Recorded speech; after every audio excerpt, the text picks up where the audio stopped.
Hello, my name is Shannon Herrington and I'm here to present you how to waist hoop and one level 1 move in the BodyHoops curriculum.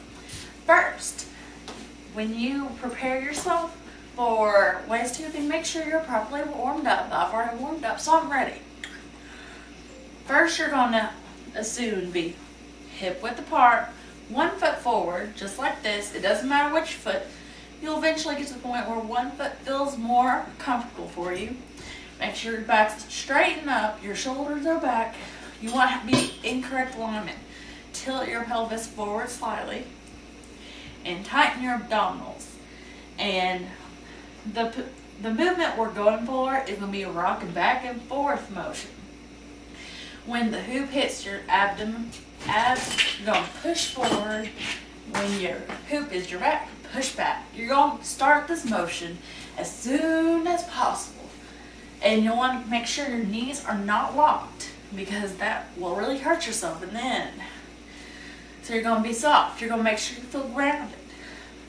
Now let's start this show on the road. First, you're going to hold your hoop level and steady on the small of your back. We're not going to do no crazy wind up. We're going to start strong and steady, push the forward to whichever side of it. Start automatically pushing, front and back, front and back, front and back.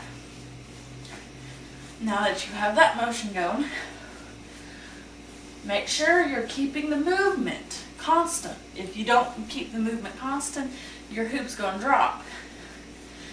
If you're having problems with this and your hoop keeps falling, there are 3 ways to fix this. Make sure you're keeping the same movement. Woo, just like that. And another way is turn with the hoop. That means you don't have to hoop as fast to keep it going. Another one is to dip down with your knees and bump it up.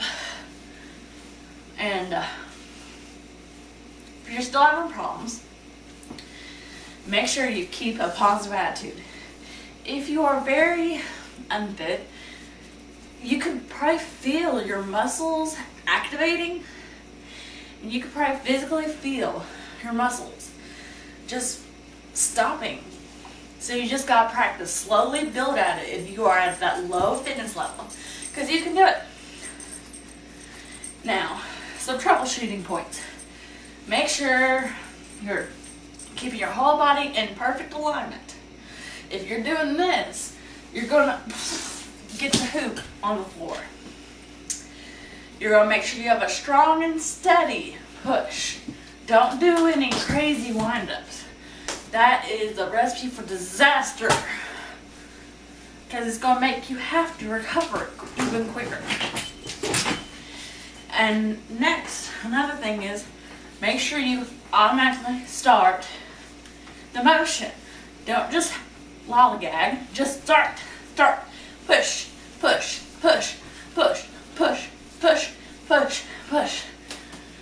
Make sure you remember your ways to save the hoop. Spinning, dipping, and getting faster. Woo.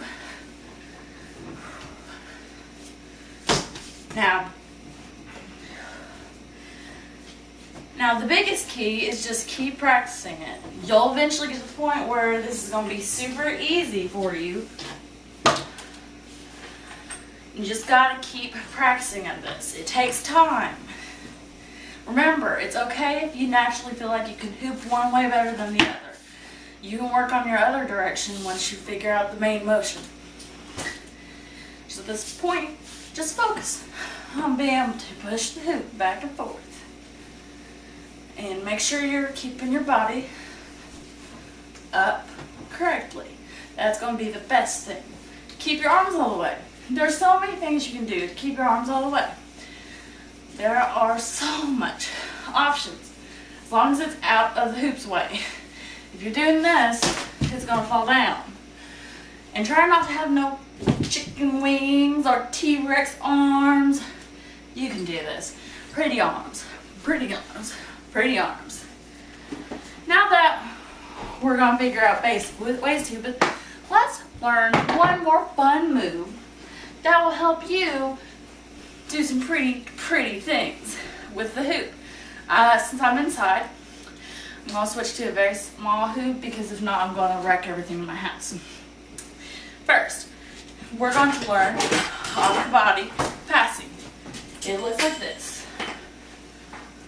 Off body passing. Basically, you're passing the hoop around your body on a horizontal plane.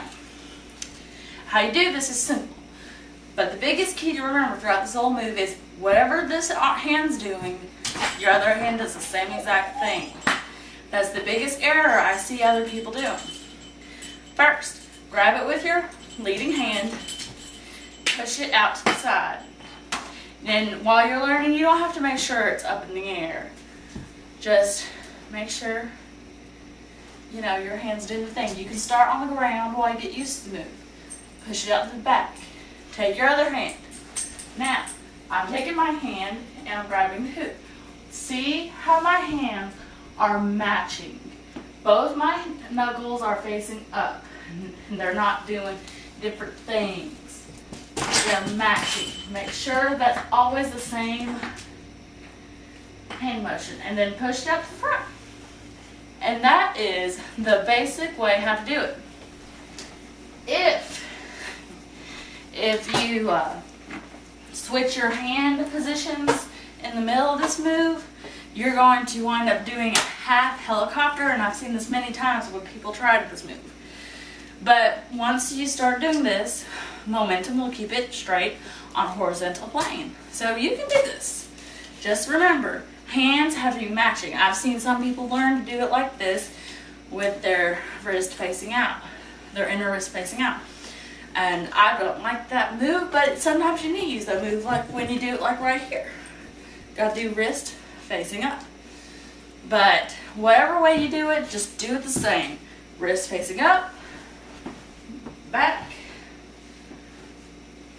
Just make sure you're doing the same thing, because then you can do pretty things like this. All around your body. It would be better if I was in the house. Just like that. And now you know 2 awesome moves and you can be a hooper now. Thank you. Bye.